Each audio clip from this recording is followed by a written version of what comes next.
আসসালামু আলাইকুম। বিসিএস টিউটোরিয়ালের থার্ড ক্লাসে আপনাদের সবাইকে স্বাগত। আজকে আমরা উপন্যাসের দ্বিতীয় পাঠটুকু পড়ব। আজকে শেষ হয়ে যাবে উপন্যাস। প্রথমে মীর মশাররফ হোসেন, তার উপন্যাস রয়েছে রত্নবতী, যেটি হচ্ছে বাঙালি মুসলমান রচিত প্রথম উপন্যাস। বিষাদ সিন্ধু 1885 সালে যেটি প্রকাশিত হয়। এটা হচ্ছে একটা ইতিহাস আশ্রিত উপন্যাস। এর উপজীব্য হচ্ছে কারবালার ঘটনা। তার রচিত একমাত্র গদ্য মহাকাব্য।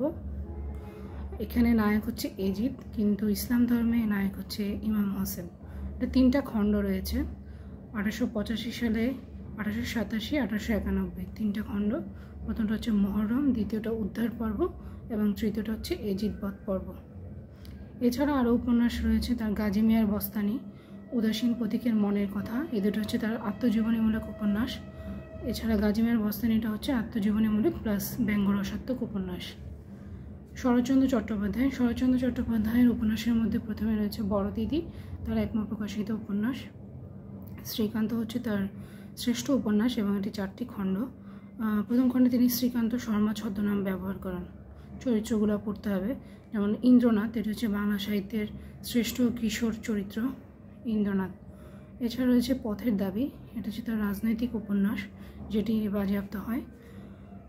গৃহদাহ, এটি ত্রিভুজ প্রেম নিয়ে, চরিত্রগুলো পড়তে হবে। দেবদাস, 25 বছর বয়সে তিনি এটি লেখেন।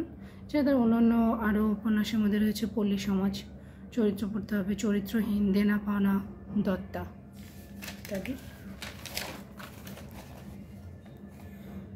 তারপরে পড়ব বেগম রোকেয়া সাখাওয়াত হোসেন। বেগম রোকেয়া সাখাওয়াত হোসেনের উপন্যাস রয়েছে সুলতানাস ড্রিম। এটি ইংরেজিতে লেখা, অনুবাদ করেন সুলতানার স্বপ্ন নামে, তিনি নিজে অনুবাদ করেন। লেডিল্যান্ডের উল্লেখ আছে এই সুলতানাস ড্রিম এই উপন্যাসে। এছাড়া রয়েছে পদ্মরাগ। বিভূতিভূষণ বন্দ্যোপাধ্যায়, তার উপন্যাস রয়েছে পথের পাঁচালী, যে প্রথম এবং শ্রেষ্ঠ উপন্যাস। বিচিত্রা পত্রিকায় সেটি প্রকাশিত হয় 1929 সালে। 3টা ভাগ রয়েছে এর: বল্লালি বালাই, আমাটির ভেপু, অক্রুর সংবাদ। এছাড়া ইংরেজি এবং ফার্সি ভাষায় এটি অনুদিত হয়। চরিত্রগুলো পড়তে হবে। এছাড়া অন্যান্য উপন্যাসের মধ্যে রয়েছে অপরাজিত হচ্ছে পথের পাঁচালীরই 2য় খণ্ড। এছাড়া রয়েছে আরণ্যক, ইছামতি হচ্ছে তার শেষ উপন্যাস, এর জন্য তিনি রবীন্দ্র পুরস্কার লাভ করেন। আদর্শ হিন্দু হোটেল, চরিত্র হচ্ছে হাজারি ঠাকুর। চাঁদের পাহাড়, এটা হচ্ছে তার শ্রেষ্ঠ কিশোর উপন্যাস এবং অন্যান্য যে উপন্যাসগুলো আছে সেগুলো পড়তে হবে। তারাশঙ্কর বন্দ্যোপাধ্যায় আমরা পড়ব। তারাশঙ্কর বন্দ্যোপাধ্যায়ের উপন্যাস, প্রথম উপন্যাস হচ্ছে চৈতালি ঘূর্ণি, কালো মেয়ের কথা 1971। এই দুটো হচ্ছে তার মুক্তিযুদ্ধ ভিত্তিক উপন্যাস। এছাড়া তার ত্রয়ী উপন্যাস আছে, ধাত্রীদেবতা, গণদেবতা, পঞ্চগ্রাম। অন্যান্য উপন্যাসগুলো পড়তে হবে। জীবনানন্দ দাশের উপন্যাস রয়েছে মাল্যবান, সুতীর্থ, কল্যাণী। জসীমউদ্দিনের উপন্যাস বোবা কাহিনী, এটি তার জীবিত অবস্থায় একমাত্র উপন্যাস। এছাড়া বৌটুবানির ফুল, তার একটি উপন্যাস যেটি মৃত্যুর পরে প্রকাশিত হয়।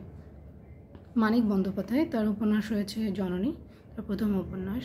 পদ্মা নদীর মাঝি, যেখানে জেলে জীবনের বিচিত্র সুখ দুঃখ তিনি ফুটিয়ে তুলেছেন। চরিত্র পড়তে হবে। প্রতিবিম্ব, এটি একটি রাজনৈতিক উপন্যাস। পুতুল নাচের ইতিকথা শোনার চেয়ে দামি, দিবারাত্রি কাপ।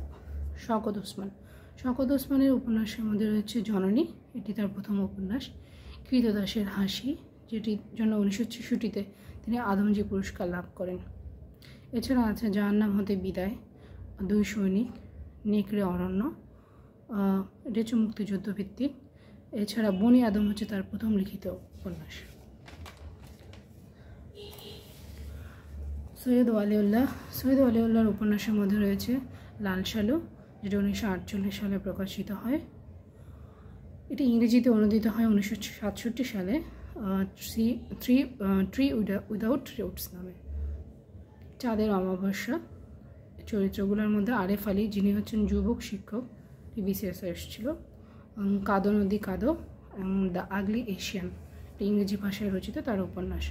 শহীদুল্লাহ কায়সারের 2টা উপন্যাস হচ্ছে সারেঙ্গ এবং সংসপ্তক।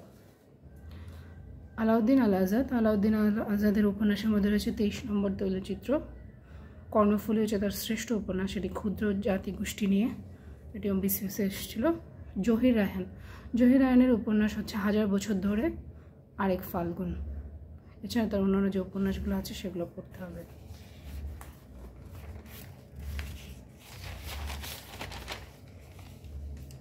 সৈয়দ শামসুল হক। সৈয়দ শামসুল হকের উপন্যাস রয়েছে দেয়ালের দেশ, এটি তার প্রথম উপন্যাস। এছাড়া মুক্তিযুদ্ধভিত্তিক আরও দুটি উপন্যাস হচ্ছে নিষিদ্ধ লেবান, নীল দংশন। আল মাহমুদের উপন্যাসগুলো হচ্ছে ডাহুকি তার প্রথম উপন্যাস। এছাড়া উপমহাদেশ, আগুনের মেয়ে, কাবিলের বোন, এগুলো হচ্ছে তার মুক্তিযুদ্ধভিত্তিক উপন্যাস। হাসান আজিজুল হক, তার উপন্যাস হচ্ছে আগুন পাখি। দেশ বিভাগ নিয়ে লিখিত বৃত্তায়ন, সাবিত্রী উপাখ্যান, শিউলি শামুক।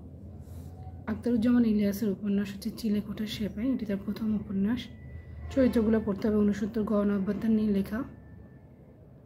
আলাউল সাহিত্য পুরস্কার লাভ করেন এর জন্য তিনি। হুমায়ুন আহমেদের উপন্যাস। হুমায়ুন আহমেদের উপন্যাস হচ্ছে নন্দিত নরকে, প্রথম উপন্যাস। দেয়াল হচ্ছে তার সর্বশেষ উপন্যাস এবং এটি রাজনৈতিক উপন্যাস। হুমায়ুন আজাদের উপন্যাস হচ্ছে 56,000 বর্গমাইল। যা অন্যান্য কিছু ইম্পর্ট্যান্ট তথ্য আছে যেগুলো আমাদের জানতে হবে উপন্যাস বিষয়ে। বাংলা সাহিত্যে প্রথম সাহিত্যিক মহিলা ঔপন্যাসিক হচ্ছেন স্বর্ণকুমারী দেবী। তার প্রথম উপন্যাস হচ্ছে দ্বীপ নির্মাণ। প্রথম মুসলিম মহিলা ঔপন্যাসিক হচ্ছেন নবাব ফয়জুন্নেসা চৌধুরানী, তার আত্মজীবনীমূলক উপন্যাস রয়েছে রূপজ্বালানী।